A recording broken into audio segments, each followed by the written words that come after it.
Bom,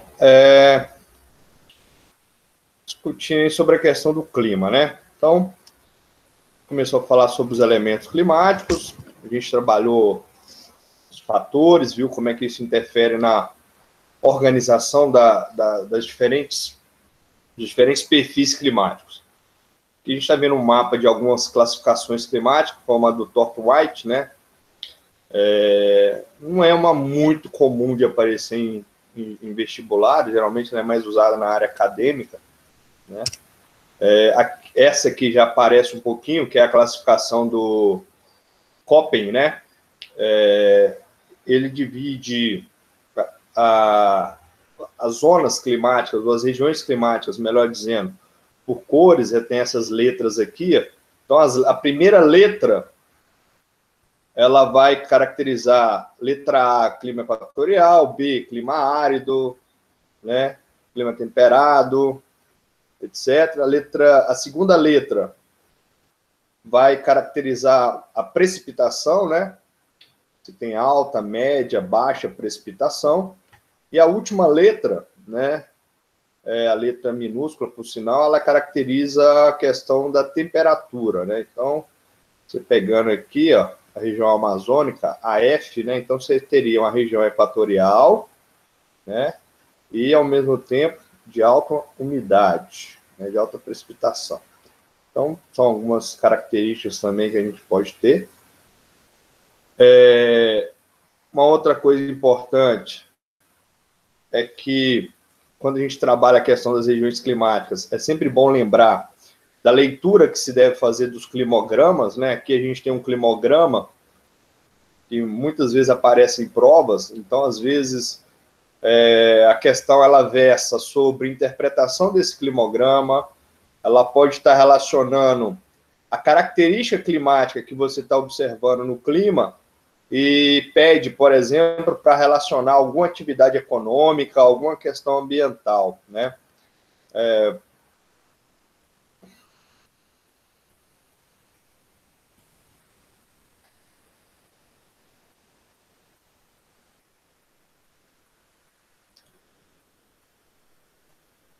Então, o climograma, como eu estava falando, ele permite que você tenha, né, uma leitura detalhada de algumas características do clima. Então, para quem tem dúvida como é que funciona um climograma, de um lado você tem a temperatura, né?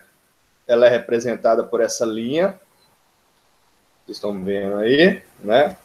E na base aí a gente está vendo a precipitação, ou seja, a quantidade, né, o valor médio de chuva, né, de precipitação por período. Então, no caso, você tem aqui o mês de janeiro, fevereiro, março, abril e assim por diante.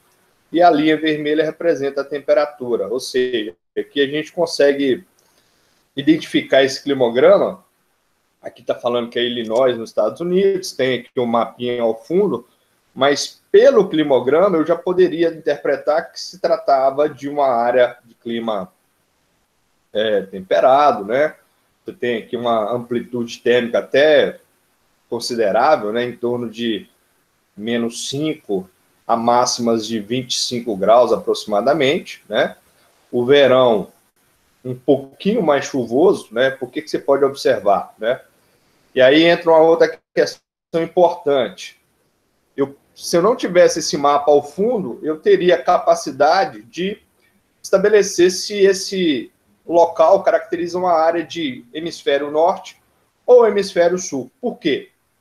Se você observar, a precipitação ela aumenta um pouco mais no verão, né? E no inverno a temperatura, a precipitação cai um pouco, né? Então eu também conseguiria fazer essa ilação, digamos assim, observando essas características. Então, às vezes é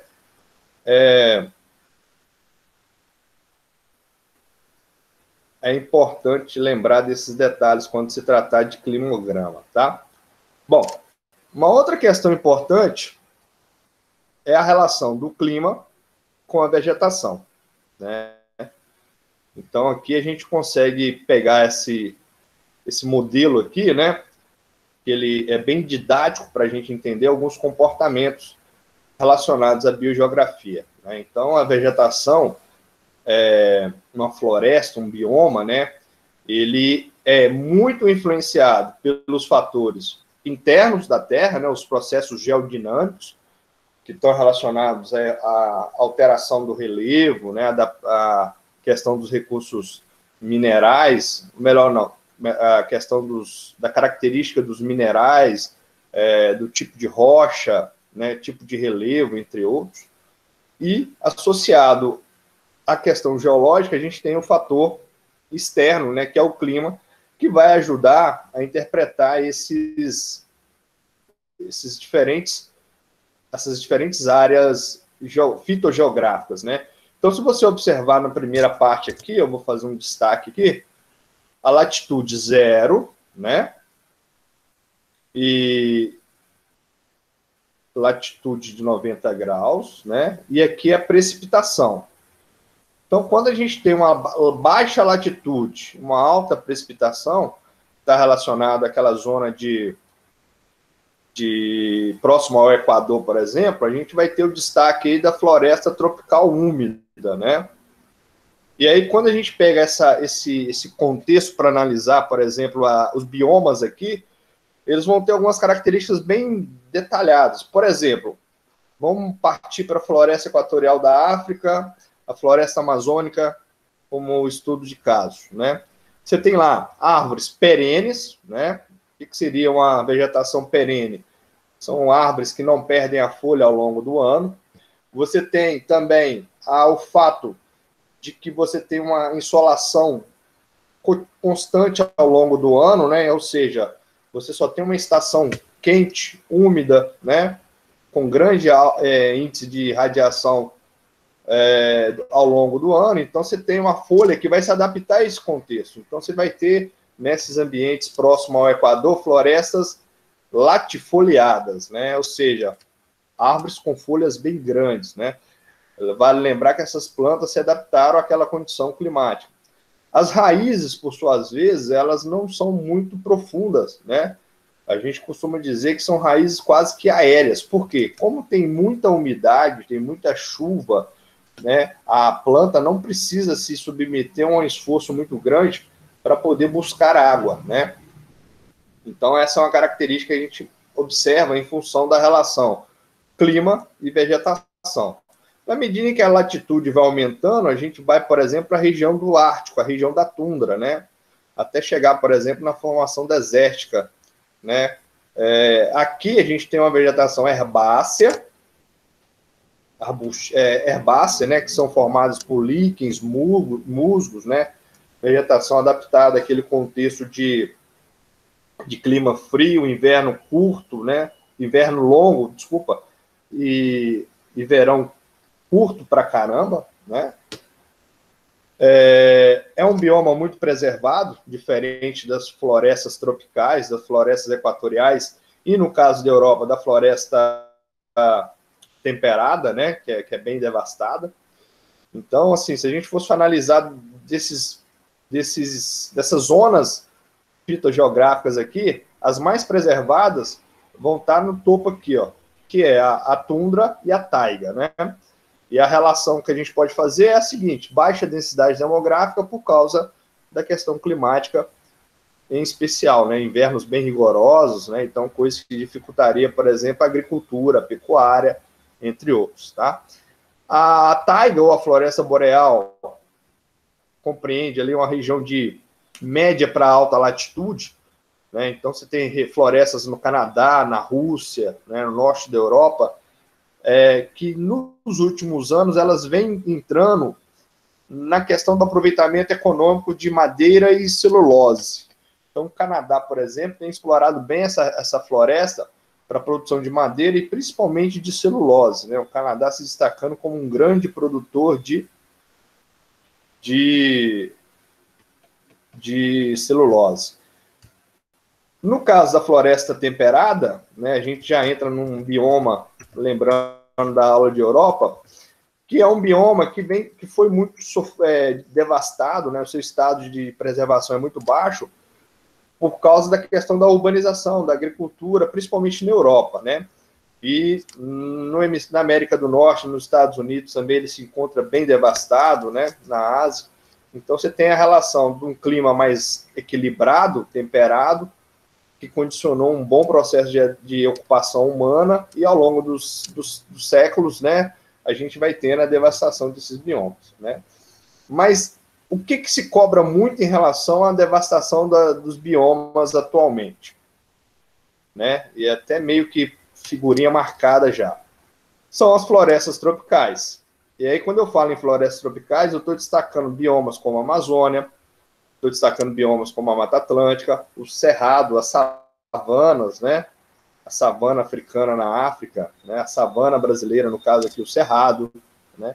Que são áreas que têm sido alvo de várias atividades exploratórias, que vão desde a expansão agrícola, né? Desde a expansão de grandes empreendimentos na área de mineração. E no caso da África, a gente pode destacar a questão da pobreza, né? A degradação ambiental, reflexo dessa condição de pobreza, e aí a gente pode também pensar nessas áreas. E depois os ambientes desérticos, né? Vocês devem observar aqui que tem dois contextos aqui. Tem um deserto de latitude média e tem um deserto de latitude baixa, né? Desertos como, por exemplo, Saara e tal, estão na área de latitude média, Oriente Médio, né? É comum a gente ter essa característica também, né? Muita gente acha que os desertos são só áreas próximas aos trópicos, né? Mas, na verdade, a gente tem também grandes desertos em áreas de média latitude, tá? E aí a gente vai tentar entender também o fator da formação desses desertos. Um outro climograma aqui, que aí já está destacando os climas equatorial, né? Você pode observar que nesse climograma você tem uma boa quantidade de precipitação, né? Você pode ver aqui pela quantidade de chuva, né? E uma baixa amplitude térmica, né? A relação entre a mínima e a máxima aqui, ela varia relativamente pouco, se comparado com outras regiões. Então, por exemplo, tem regiões que a amplitude térmica chega a 40, 45 graus ao longo do ano. Até mesmo ao longo de um dia, vamos pegar um caso no deserto, né? Que chega a fazer 5 graus durante a madrugada, à noite faz 40, 45 graus, né? Então, aqui a gente tem uma temperatura constante praticamente o ano todo e uma alta distribuição das chuvas ao longo do tempo, né? Então, você tem uma característica aqui típicas de clima tropical ou, no caso aqui, um clima equatorial, dependendo da classificação. Você tem fatores que vão influenciar nisso. A gente fala da alta incidência de radiação solar, né? Uma precipitação decorrente da zona de convergência intertropical, né? O que seria isso? Você tem um Equador e entre o Equador, assim, entre o Trópico de Câncer e o Equador, digamos assim, você tem uma zona de convergência que faz com que os ventos tendem, né, a soprar nesse sentido. Assunto que eu falei da aula passada, né, de alta pressão para baixa pressão e também de baixa pressão para alta pressão. Então, são sistemas convectivos. Então, em alguns casos, isso influencia na retenção de massas de ar próximo à região aqui. Então, isso influencia bastante na formação das chuvas aqui. A vegetação, a feição dessa vegetação está aqui nessa imagem. Vocês podem observar aqui, né? Você vê a floresta coberta, né? O dossel dela bem coberto, tá? Você tem uma grande quantidade de material vegetal, né, de nutrientes que são depositados no solo, né, através de serrapilheira, humus e tal. Os solos dessa região geralmente são solos pobres, lixiviados, né, porque a chuva lava os nutrientes do solo, né.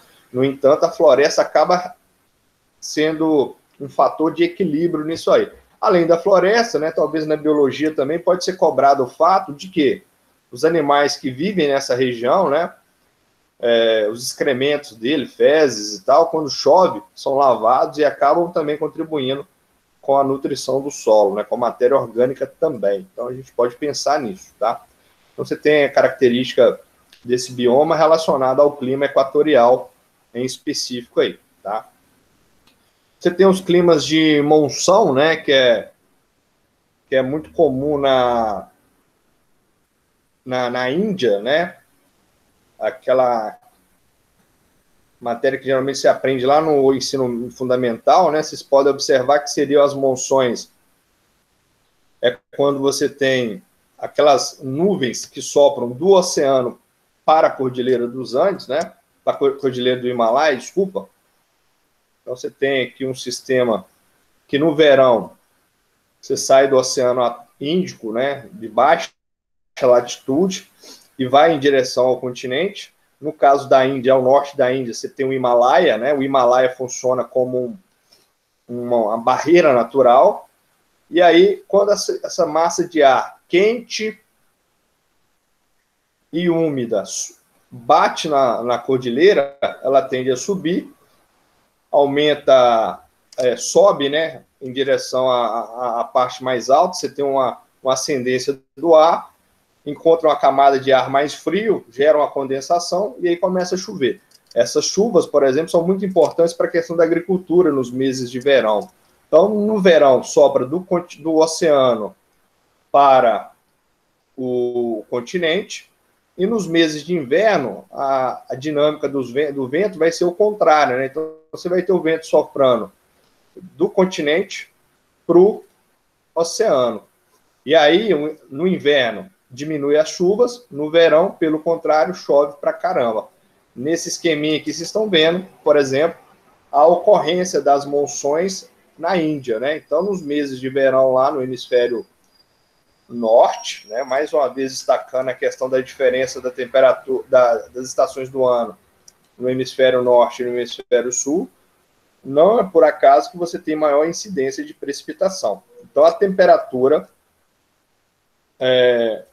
influenciada pela mudança das estações do ano, vai gerar uma maior precipitação em função desses fatores climáticos aí, tá?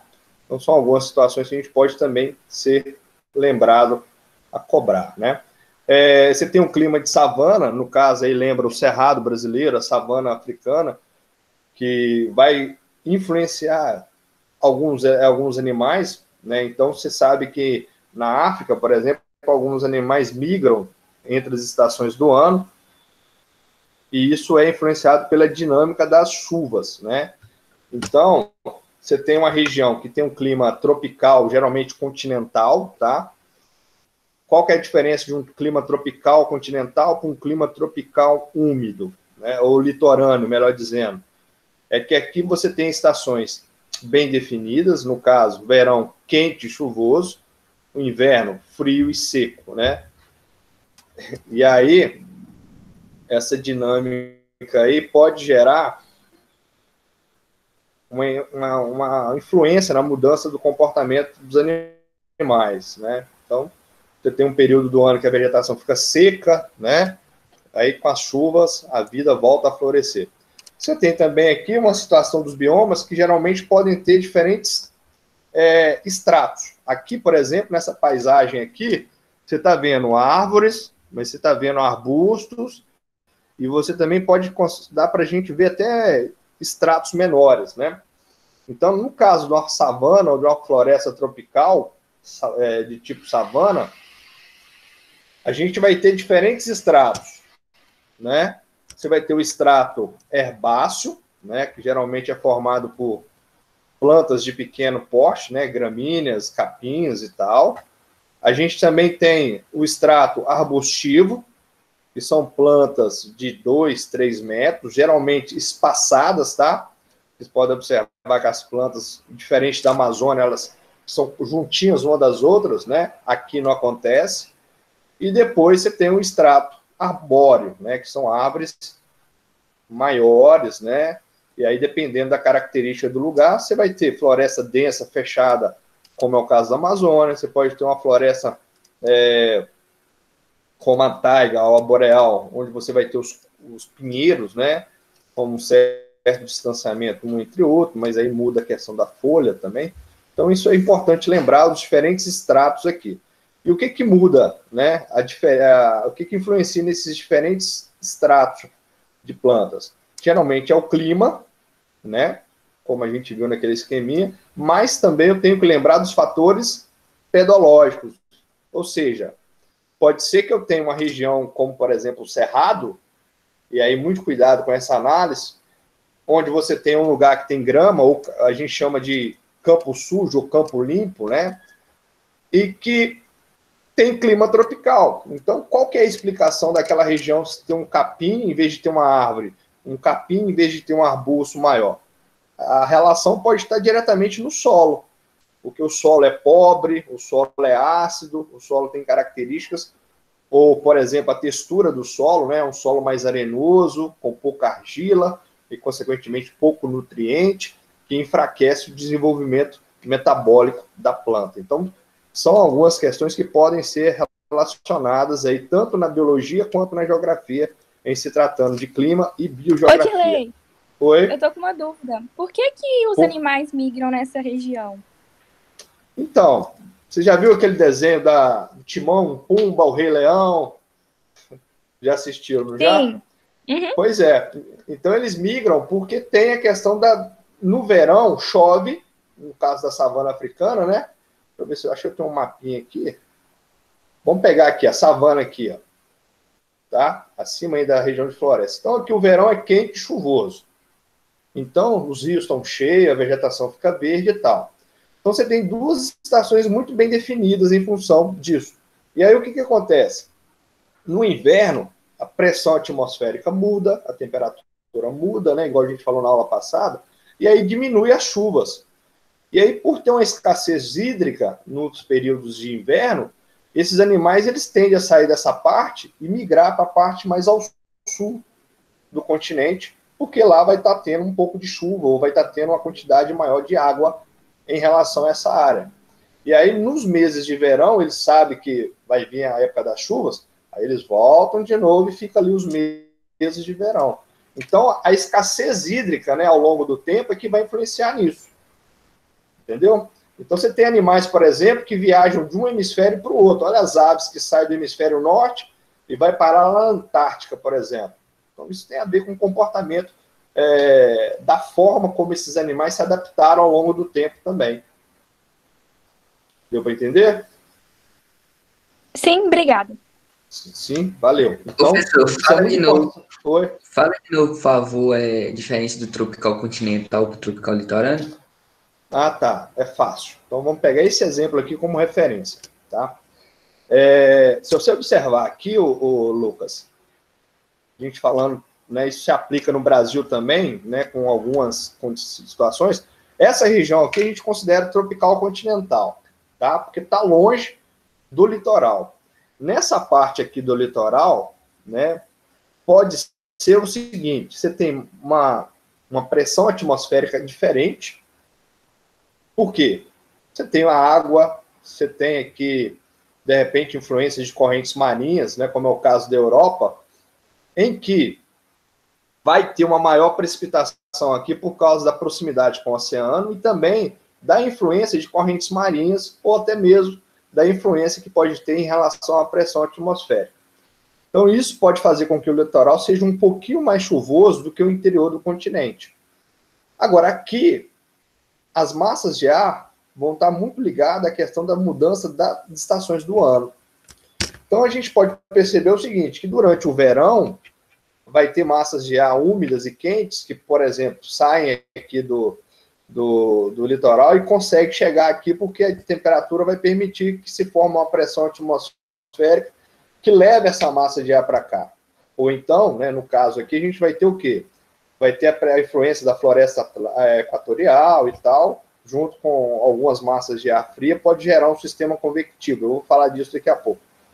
Mas no litoral, a chuva é mais bem distribuída. Quando a gente pega o Brasil como referência, o litoral ali do Nordeste chove mais do que o interior. E isso tem a ver com o fator o quê? Litoral, né, a presença do litoral, a influência de correntes marinhas, né, e a mudança da pressão atmosférica, no qual, durante o dia, sopra vento do oceano para o continente e à noite do continente para o mar. Então, no caso do litoral, pode chover um pouquinho mais também, por quê? Você tem isso aqui, ó. a massa de ar sai do oceano e vai em direção ao continente. Só que, por exemplo, pode ter um relevo aqui que vai fazer com que a massa de ar gere isso aqui, ó.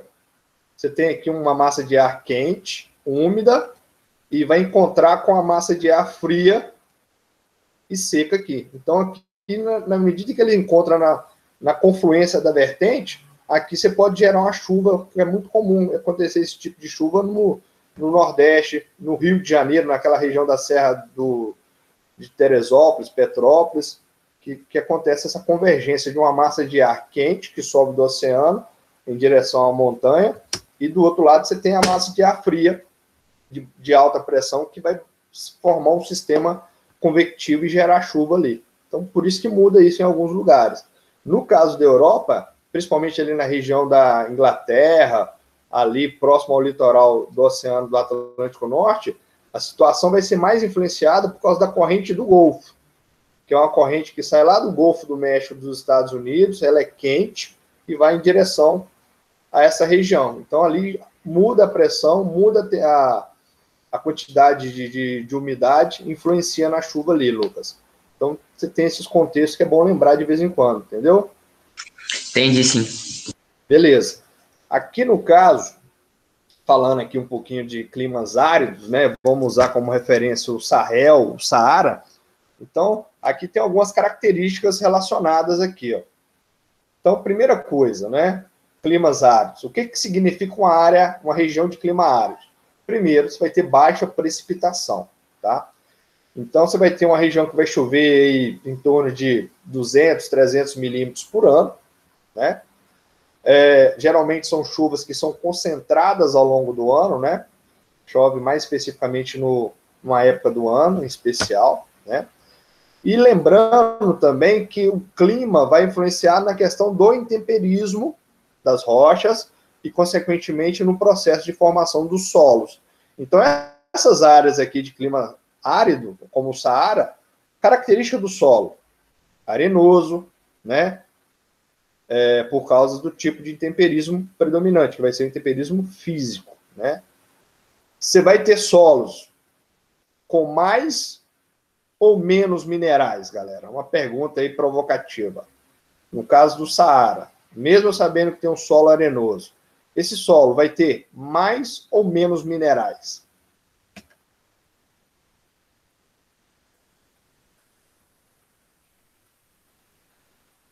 Mas, por conta que não chove muito? Perfeito, perfeito. Vai ter um solo rico em minerais. Agora, se eu fizesse a pergunta para a Amazônia, seria um processo pedogenético diferente. Então, você teria solos mais pobres em minerais, por quê? A água lava os minerais. Perfeita análise, é isso aí mesmo, tá? Então, você teria essa característica também aí, né? A vegetação adaptada a esse ambiente, né? Lembrando do nosso Nordeste, geralmente vão ser vegetação xerófita, muitas vezes estéril, né? Por causa da superfície rochosa ou arenosa. Plantas com raízes profundas, né? Para buscar água a grandes profundidades. E também plantas acicufoliadas, ou seja, espinhentas, né? Os cactos, as palmeiras, né? Adaptadas a esse ambiente extremamente árido. Então, você tem essa característica também, né? Uma marca registrada, geralmente, são um pouquinho de sal, né? O sal, a salinidade vai ser um pouco maior, dependendo do contexto geológico e até mesmo da dinâmica natural ali. Agora, relacionando a biologia, né? Geralmente você vai ter animais pequenos, né? Noturnos. Aí, lembrando, olha só como é que a geografia está impregnada no modo de vida dos animais de novo.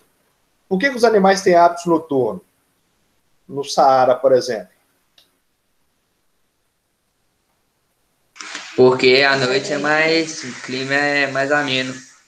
Mais ameno, né? Então, você tem um calango lá que durante o dia ele fica escondido. Ele sai à noite, porque se ele sair durante o dia, ele vai pegar uns 40, 45 graus na moleira, ele vai secar, entendeu? E geralmente você vai ter animais de sangue o quê? Sangue frio. Aí lembra da relação, por exemplo, lá no Polo Norte, o urso polar, aquele gigante, de quase 500 quilos, né? Como é que é o sangue daquele animal? Quente. Por quê? Se fosse sangue frio, ele seria um picolé, né? Agora pega um anfíbio lá na floresta amazônica, sangue quente, ele vai cozinhar. Então ele tem um mecanismo que adaptou esses animais a viverem com um sangue mais frio, né? Então até a biologia pode ser relacionada a essas características aí, galera. Então muito atento a esses detalhezinhos aí, né? Aqui você tem 2 climogramas de áreas desérticas, né? Uma aqui bem no norte da África, né?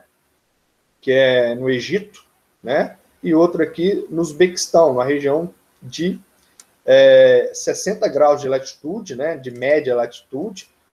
E aqui a gente considera no Egito de baixa latitude ainda, né? Mas vocês podem observar, né, que a amplitude térmica no Uzbequistão é maior do que no Egito, né? E talvez o principal fator para explicar essa amplitude térmica seria o quê?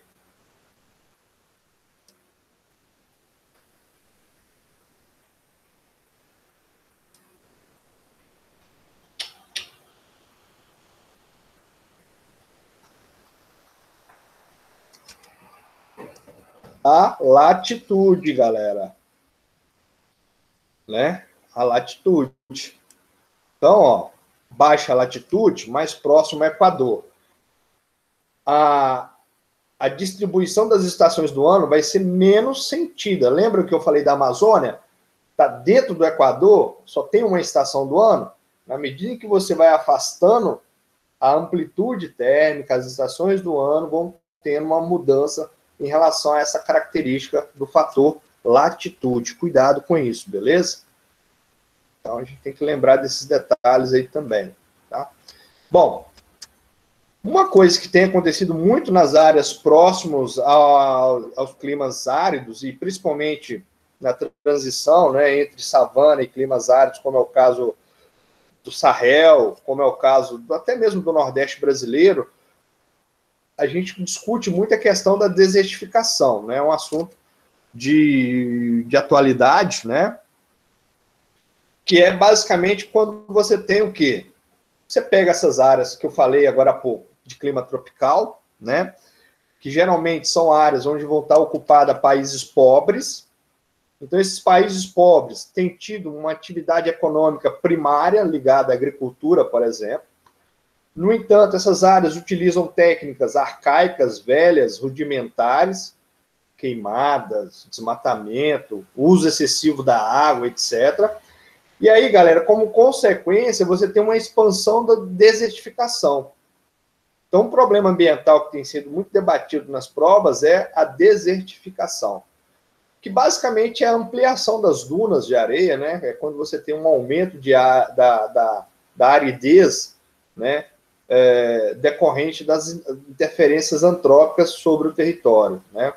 Então, hoje no planeta, você estuda, por exemplo, o Sahel, você estuda, por exemplo, algumas áreas na Ásia, você estuda, por exemplo, o Mar Aral, né? Aquelas áreas próximas a eles ali, onde tem as estepes, que basicamente é formada por vegetação herbácea, e muitas delas, nos últimos anos, foram muito usadas para agricultura irrigada. Então, você começa a irrigar, você vai tirando a água dos cursos d'água, vai quebrando o equilíbrio ali, e com o passar do tempo, não se toma cuidado, e aí começa a ter o ônus da desertificação.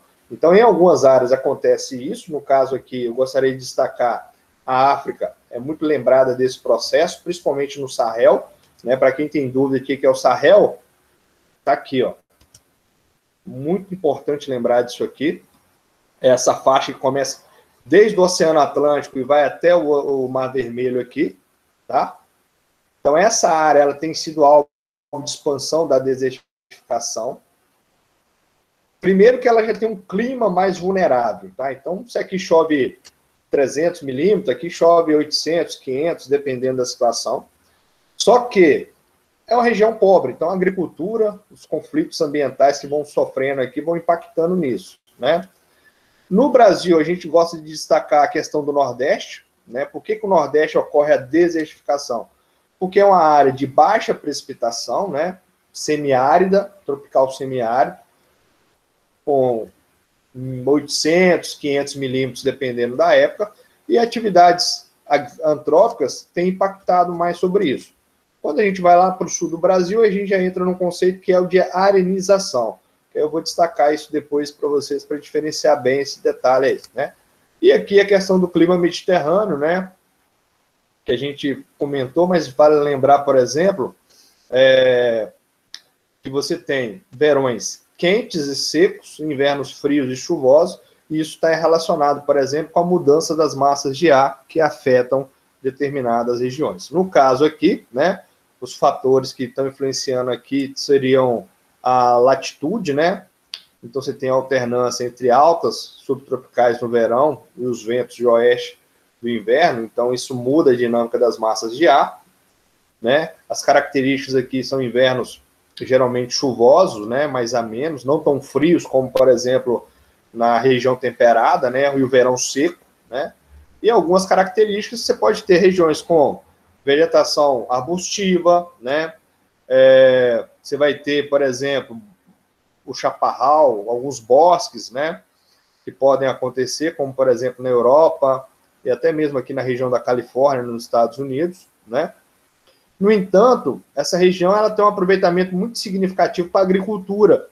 Então, se você observar, por exemplo, na Califórnia, nos Estados Unidos, você tem os green belts, né, os cinturões verdes, que são muito usados para abastecimento das grandes metrópoles nos Estados Unidos.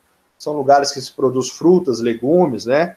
E uma das virtudes dessas áreas é a produção de vinho. Por quê? A uva se adapta muito bem nessa região, onde você tem, digamos assim, extremos climáticos, né? Então tem um período que está seco pra caramba, tem um período que está úmido, aí o intemperismo, o tipo de rocha relacionado a essa mudança de estações do ano faz com que para a uva, em alguns momentos, seja extremamente interessante, né? E é muito comum também a produção de cítricos, né? Laranja, limão, entre outros aí. Tá? Então, há alguns problemas ambientais em relação a isso. Está aqui a paisagem, por exemplo, da região lá de Sonoma, na Califórnia, e aqui do lado esquerdo a região do Chaparral, lá na floresta, lá na Espanha, no sul da Espanha, né? Então você tem essas diferentes características aqui, né? Aqui a gente tem alguns mapas de clima, né? Por regiões, então aqui você está vendo um climograma da África, Europa, né? A diferença significativa, né? Por que a gente pode observar essas mudanças dos padrões aqui? A latitude, né? Então você vê aqui, ó, o Equador, clima quente, úmido, né? Na medida que vai fugindo aqui do Equador, vai tendo essas interferências, né? E aqui outros climogramas, aí eu tentei colocar o climograma e um esqueminha para ilustrar o tipo de floresta que vai estar. Então, aqui na Serra Leoa, na África, né? Então, está aqui uma setinha bem próxima aqui do litoral e próximo ao Equador. Então, está aqui o climograma. Vocês podem observar que, em função da questão do litoral, talvez a gente pode ter uma mudança significativa aqui da dinâmica entre as estações do ano, né? Mas você pode observar que a temperatura é meio constante, né? Só a variação da precipitação que muda um pouquinho, tá? Aqui, de uma região desértica, né? Como eu falei, no Mali, no norte da África, né? Próximo ao Trópico de Câncer, né? Baixa precipitação, chuvas aqui no hemisfério norte ou sul? Hemisfério norte, né? Então aqui o verão é mais chuvoso, e um esqueminha de como é que seria a paisagem embaixo, né? Na Itália, de região mediterrânea, né? Vocês podem observar o inverno chuvoso, né? Dezembro, janeiro, né? E o verão seco. Qual que é a influência? Massas de ar saindo do Saara, que sopra aqui no verão, e no inverno, massas de ar fria que sai do Atlântico Norte e vem para essa região, né? E aí, outros esqueminhas que a gente pode ter também. Beleza? E uma outra questão que a gente pode pensar é na questão da dinâmica das mudanças climáticas, né? Como é que as mudanças climáticas vão estar impactando nas paisagens? Então, a primeira coisa que a gente pode pensar, por exemplo, é na diminuição das calotas polares, aumenta a quantidade de água doce nos oceanos, muda a densidade da água e pode impactar, por exemplo, na mudança do deslocamento das correntes marinhas, né? Porque as correntes marinhas, elas são influenciadas pela temperatura e densidade de sal na água, né? Então, a gente pode ter mudança no comportamento de chuvas ao longo do tempo, né? No caso aqui dessa região do Canadá e Estados Unidos, a gente tem uma compensação para eles porque tem favorecido a questão da exploração de recursos minerais, que antes eram limitados pela calota polar, né? Como o gelo está diminuindo, então fica a facilidade de acesso a isso. Mas aí tem um outro detalhe importante que eu queria lembrar, que eu lembrei aqui agora. Vocês já ouviram falar do permafrost, né? O solo permafrost? Que tem a ver com o quê? Tem a ver com aquela dinâmica em que o gelo retém o carbono no solo, né? Na medida em que esse gelo derrete, esse solo, rico em matéria orgânica, rico em carbono, melhor dizendo, ele começa a liberar carbono. Então, você tem um fator que gera a diminuição do gelo e, ao mesmo tempo, você vai estar liberando mais carbono para a atmosfera, né? Então, você tem esse problema também, que é um fato a ser analisado. Uma outra questão importante que eu queria comentar aqui é o seguinte. Vamos pegar aqui essa região aqui de clima equatorial. Vamos imaginar, por exemplo, aqui na Serra Leoa. É mais importante, o que vai gerar mais carbono? O desmatamento ou a pecuária? Criar boi ou desmatamento? O que vocês acham que vai ser pior para a questão do carbono aí? Pecuária. Pecuária, por quê? Liberação de gás metano, né? Sim, mas só que tem uma liberação de gás metano mais intensificado. Eu vou te explicar o porquê, galera. As árvores, uma floresta, por exemplo, como a Amazônia, ela produz carbono também, correto? Vamos lembrar da aula de biologia. Só que quando você tem essa vegetação, o que acontece? Ela tem uma função, um serviço ambiental muito importante. Além da questão da produção de água, preservação do solo, diminuição da erosão do solo, etc., ela captura carbono. Então, as árvores capturam carbono também. Geralmente, você pode ter um equilíbrio, né? Nem ganha nem perde em relação à captura de carbono ao longo do ano, mas você também pode ter períodos em que você vai ter mais carbono do que retenção, mas fica ainda numa faixa etária legal. Mas só que tem um detalhe, quando você tira essa vegetação e faz pastagem, qual que é a primeira perda que você vai ter? Captura de carbono. Qual que é a segunda perda que você vai ter? Produção de água. Qual que é a terceira perda que você vai ter? Erosão, perda de solo. Aí você tem perda de captura de carbono, perda de produção de água, intensificação da erosão e bota gado para pastar em cima disso. Aí você tem perda de captura de carbono, perda d'água, erosão e, ao mesmo tempo, o gado pastando, arrotando e peidando carbono para a atmosfera terrestre. Metano para a atmosfera terrestre. Resultado, mais aquecimento global. Então, muitas vezes a gente analisa também o serviço ambiental que uma floresta pode trazer também, beleza? Então, aqui a gente tentou pegar esses contextos aqui. Tá? Dúvida? Não. Bom, um detalhe que eu acho que não ficou muito bem compreendido na aula passada, e eu queria mostrar aqui para vocês, é isso aqui, ó.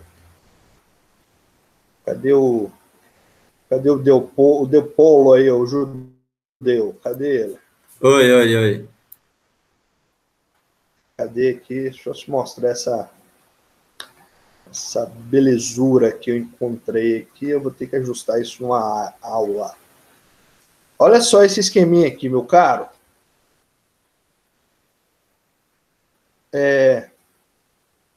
Com relação aos tipos de chuva. Tá vendo aí o que está acontecendo aqui? Na letra A, convergência. O que você interpreta dessa imagem aqui? Que o ar quente está subindo. O ar quente está subindo. Isso, o ar quente está subindo. Então, a gente analisa isso em nível de sistema global, né? Que seria de baixa para média, depois de... Aí você tem baixa pressão no Equador, vai em direção à zona temperada, alta pressão. Aí você tem na zona temperada baixa pressão, que vai em direção ao polo e vice-versa. Então, isso acontece. O que muda isso aqui? A diferença da pressão atmosférica e da temperatura. Então, geralmente você tem chuvas que vão formar dessa maneira aqui, tá? Vamos pegar uma região, por exemplo, igual a floresta amazônica. Isso aqui seria um exemplo bem didático para entender o que acontece com o tipo de chuva na floresta amazônica. Qual que é o mecanismo que explica a chuva lá? A Amazônia não é quente e úmida pra caramba? Então você tem um sistema de quê? De baixa pressão. Então o ar no nível do chão ele é quente, ele é convidado a ir para o alto. Quando ele chega em altas altitudes aqui, o que ele encontra aqui em cima? Umidade? O ar frio. Então o ar frio sobe, aí ocorre um processo de esfriamento por adensamento, né? Tem um termo para explicar isso. Condensa e aí chove. Então a Amazônia, o sistema que produz chuva na Amazônia, ele é convectivo, que explica a partir do sentido da setinha. Então o ar quente sobe, encontra um ar frio aqui, condensa, precipita, né? E geralmente nunca vai dar granizo aqui, por causa da característica local, beleza?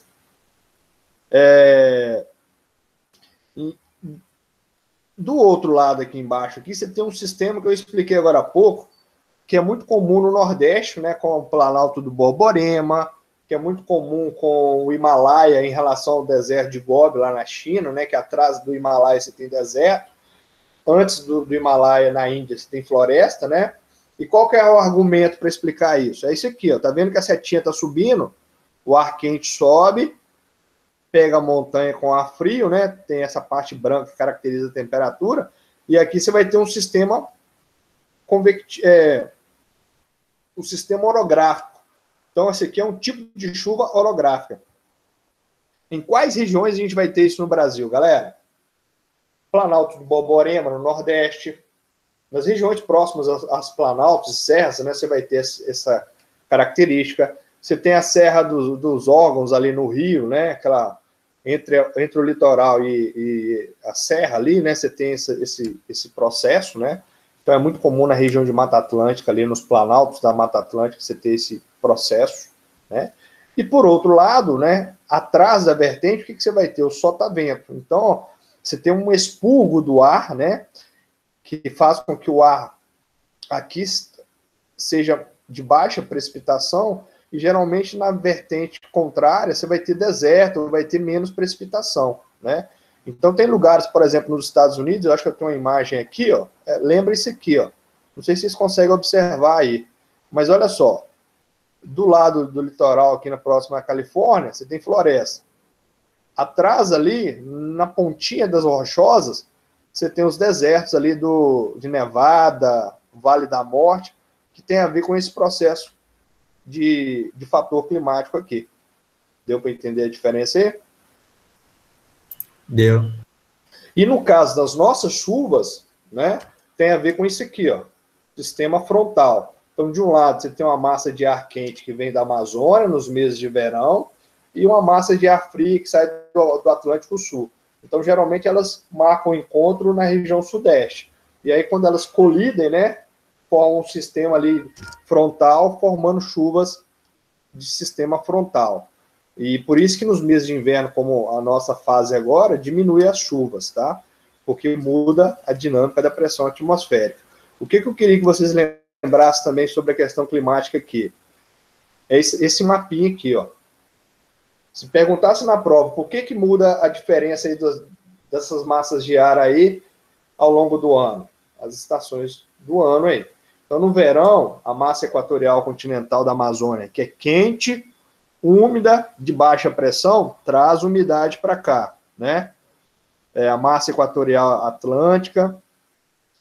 Então, elas sopram aqui no verão, geralmente de fevereiro, de março de setembro a março.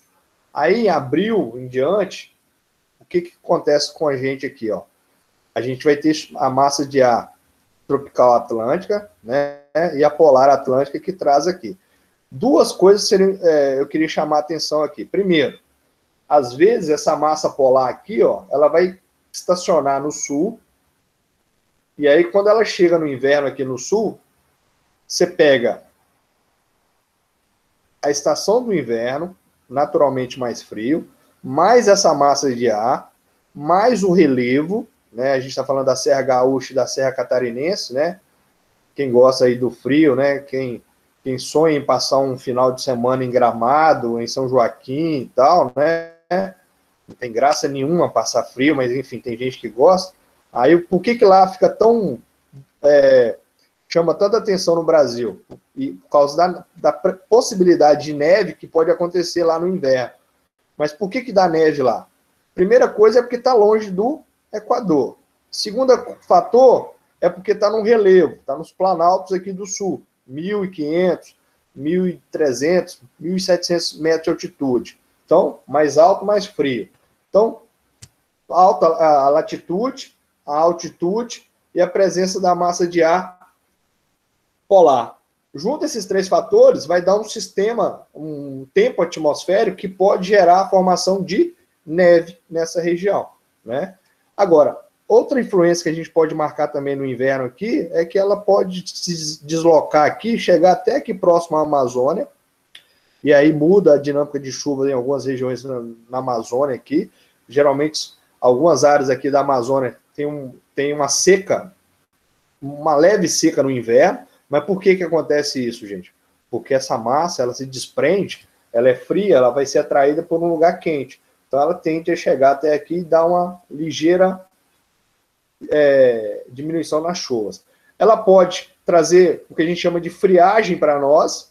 Então, às vezes, você vai ter dias aí no inverno que vai estar muito mais frio do que o normal, é porque ela se desgarra e fica parada aqui, até ela dissipar. Ou, em alguns casos, ela pode chegar aqui no Nordeste e trazer chuva também. Então, quem vai para o Nordeste aqui, por exemplo, Porto Seguro, no mês de julho, corre o risco de chegar lá e pegar chuva, né? Por quê? Você tem a mudança da dinâmica das massas de ar aqui. Então, esses mecanismos é importante a gente lembrar. Agora, como é que isso afeta a nossa biogeografia? Aqui no Cerrado, aqui no mês de inverno, é onde tem queimada. Por quê? Essa massa de ar que no verão ela passeia por aqui trazendo chuva, ela não passeia aqui no inverno. Então, o nosso inverno aqui no Cerrado, no clima tropical continental, Lucas, vai ser quente, frio e seco. Então, é muito comum nessa época do ano agora a gente ter as queimadas no Cerrado. E muitas vezes são queimadas naturais, tá?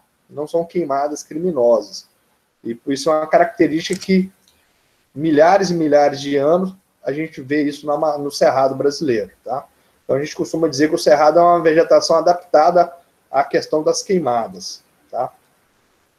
E aí a nossa classificação climática, né? Então, é importante eu lembrar dos tipos climáticos, no caso do Brasil, né? Então, a região norte, aí a gente vai ter, primeira característica, ausência de estações do ano, né? Então, você não vai saber o que é verão, outono, inverno, a não ser pelo período do ano, do calendário, né? Porque é sempre verão na região. Temperaturas altas ao longo do tempo, né? Tem lugar que chega a 30, 35 graus, uma alta umidade do ar. Então, quem vai para a Amazônia e anda no meio de uma floresta, pode ter aquela ideia assim, pô, ficar debaixo dessa floresta é mó legal, não deve fazer calor, né? Não. É quente e úmido pra caramba. Então, dá um desgaste no cara. Eu não conheço ainda o norte do Brasil, mas eu tinha um amigo, biólogo, né, que já fez trabalho de campo aqui, e o cara sofre, porque é quente pra caramba. Ele transpira horrores, digamos assim, por causa da questão da alta umidade associada ao calor, né? Chuvas abundantes ao ano todo, né? Então, chove 3, 4 mil milímetros por ano, dependendo do lugar, né? E essa umidade é responsável pela estabilidade da temperatura da região. Uma coisa que não é legal fazer na Amazônia, na região norte do Brasil, é painéis solares, por causa da alta umidade relativa do ar. Então, essa umidade absorve radiação. Então, não deixaria chegar nos painéis solares, tá? A vegetação, por sua vez, vai ser extremamente afetada por isso, né? Perene, densa, raízes né? Não muito profundas, né? Alta biodiversidade, etc., né? O cerrado, né? Tropical centro-oeste, por exemplo, ou tropical continental, como eu acabei de falar, 2 estações do ano bem definidas, né? Inverno seco, verão chuvoso, né? Então isso ameniza o efeito ambiental. Uma coisa importante para se relacionar aqui com o cerrado, principalmente o centro-oeste, né? Tá, como é que a gente resolve a seca no inverno em relação à agricultura? Por que o nosso cerrado ele consegue ser muito explorado para a agricultura, mesmo sabendo que a gente tem um inverno seco, galera?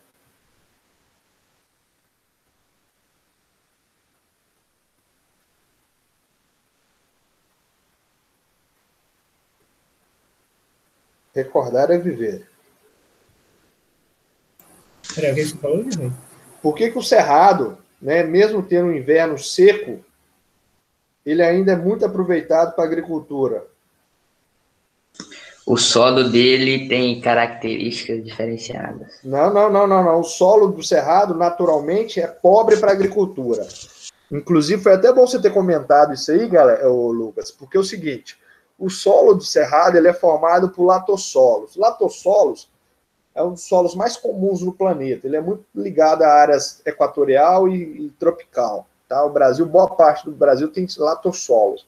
São solos bem evoluídos, profundos, bem drenados, mas que no caso do cerrado ele é muito rico em alumínio, ele é muito rico em acidez. Então é um solo relativamente tóxico para a agricultura.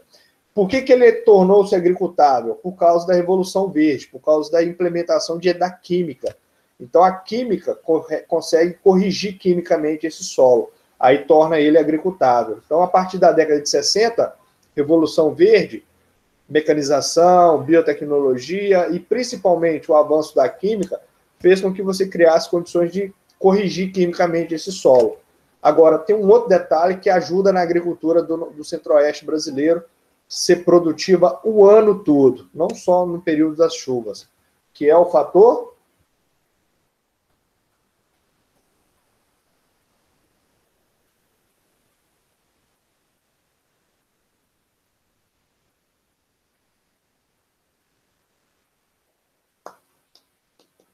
Pananana, pananana, pananana. Acho que eu vou assistir o desenho hoje. Não lembraram? É por causa das grandes bacias hidrográficas que estão presentes no centro-oeste brasileiro. Então, nos meses de seca, um problema ambiental que é decorrente da agricultura é o grande aproveitamento hídrico de rios como o Araguaia, o Tocantins, o São Francisco, falando do Matopiba, né?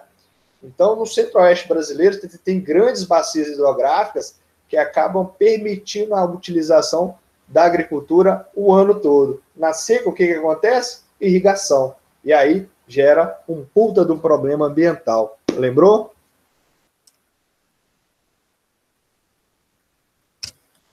Bom, tropical de altitude. Então, eu estou, por exemplo, aqui em BH. Aqui a gente tem um clima tropical de altitude, né? A gente está aqui a 780 metros de altitude. Aí no Vale do Aço está a 200, 240 metros em relação ao nível do mar, né? Então, aqui, assim como acontece em Ouro Preto, por exemplo, né? Vocês têm aí um clima um pouquinho mais frio do que a nossa região aí, né? E muito influenciado pela dinâmica do relevo. E aí, quando você começa a vigiar a paisagem, né? Observa a vegetação, você tem lugares que vai diminuir o porte da vegetação.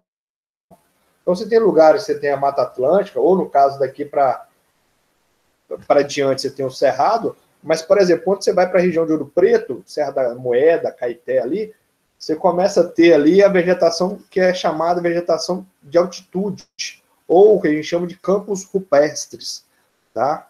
E isso tem a ver com a questão climática. Sim, eu mando o slide, mando os, né, não é os slides. Eu vou mandar assim, tá? Então, você tem esse fator relacionado à altitude também, beleza? Então, é muito importante lembrar desse pequeno, grande detalhe aí. Ô, Dirley, Oi? como é que o El Niño influencia o clima no Brasil? Isso, já está aqui chegando já, mas o El Niño, só para resumir aqui rapidinho, mas eu vou voltar a falar nisso, ele interfere nessas dinâmicas aqui das massas de ar, João. Então, por exemplo, quando tem El Niño, o que vai acontecer? Vai diminuir chuva aqui no centro-oeste, tá? Você tem aqui, vamos pegar Santa Catarina. Santa Catarina é um negócio impressionante. O oeste de Santa Catarina, uma seca dos infernos. Chega a faltar água ali na região de Chapecó, por exemplo. Mas quando você vai para a região do Vale do Itajaí, e alguns lugares aqui no Rio Grande do Sul, chove pra caramba. Então costuma chover a ponto de inundar a região. Tem aqueles movimentos de massa que tem ali que monte de lama que desce das vertentes. Então o El Niño muda a dinâmica das massas de ar aqui. Por quê? O El Niño interfere na dinâmica da pressão atmosférica e da temperatura. Então isso interfere na dinâmica das massas de ar. Entendeu? Quando tem o Laninha, por exemplo, vai chover mais no Nordeste, né? Você pode ter alguns lugares que vai chover um pouquinho acima do normal. O frio pode ficar um pouquinho mais acentuado. Então a gente vai falar disso também. Geralmente interfere nisso aí. Sua pergunta é interessante, João, porque costuma ser cobrado em provas, principalmente provas ali da FUVEST, da Unicamp, sobre a questão da água na metrópole de São Paulo. Então, costuma associar ali a falta d'água, costuma associar no aumento da energia elétrica. Por que aumenta a energia elétrica, o El Niño? Chove menos, diminui o volume d'água nos reservatórios, e aí no ano seguinte, o reservatório já está baixo, vem o inverno, diminui a chuva, e aí você tem menos água para gerar energia, e consequentemente você tem que usar o quê? Termoelétrica, aí a energia sobe, né? Além da falta d'água, do abastecimento. Então, são algumas análises que são cobradas aí também, tá? E no sul do Brasil, clima subtropical, né? Estações muito bem definidas, verão, outono e inverno, né? As chuvas são bem regulares. Geralmente, no sul do Brasil, aí volta a lembrar, o fator climático. Olha a largura, né? Nessa parte norte, e olha a largura aqui nessa parte sul. Então, aqui você tem uma maior influência da maritimidade. Então, aqui no sul do Brasil, as chuvas são um pouquinho mais bem distribuídas ao longo do ano, tá? Muita atenção nisso aqui, por causa do fator maritimidade aqui próximo ao mar, tá? No entanto, a gente chama atenção para um evento que está acontecendo aqui no extremo sul, aqui da campanha gaúcha, que é a formação da arenização. Por quê? Você tem as coxilhas, né? As coxilhas são como se fosse um relevo bem suavezinho, né? Seriam mais ou menos essas ondinhas, né? De baixa altitude, né? Quase que planície, onde você tem herbácea, vegetação herbácea, e que, como tem uma boa precipitação, aí um detalhe importante, por isso que eu queria diferenciar a arenização da desertificação, né? Então, eu falei que a desertificação acontece no Brasil, aqui no Nordeste, por causa do clima semiárido, né? E no caso do sul do Brasil, a gente fala da arenização, porque aqui chove 1.500, 1.400 milímetros por ano, né? Mas o que eles têm em comum, a arenização e a desertificação? O fato de você aumentar dunas de areia, né? E aqui tem a ver com a agricultura, com a pecuária, o desmatamento, né? As interferências antrópicas sobre o território, né? Que interferem na questão climática. E é uma região que é muito usada historicamente para a agricultura, né? Para a pecuária, principalmente. Então, você tem esses fenômenos que vão contribuir. E uma coisa também relacionada à arenização é a questão geológica. Então, você está numa área de bacia sedimentar, onde você tem como rocha predominante o arenito, né? O arenito é uma rocha sedimentar, e quando ela sofre um intemperismo, ela forma areia, né?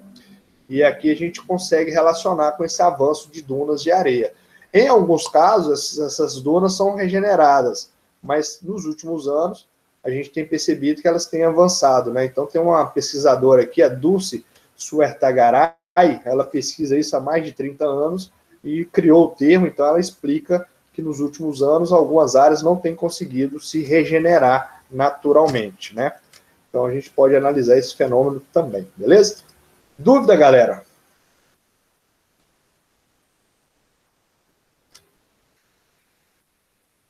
Não. Olha aí um slide, um formuláriozinho para a gente tentar fazer. A gente tem quanto tempo para fazer? Ou não tem tempo? Hoje não.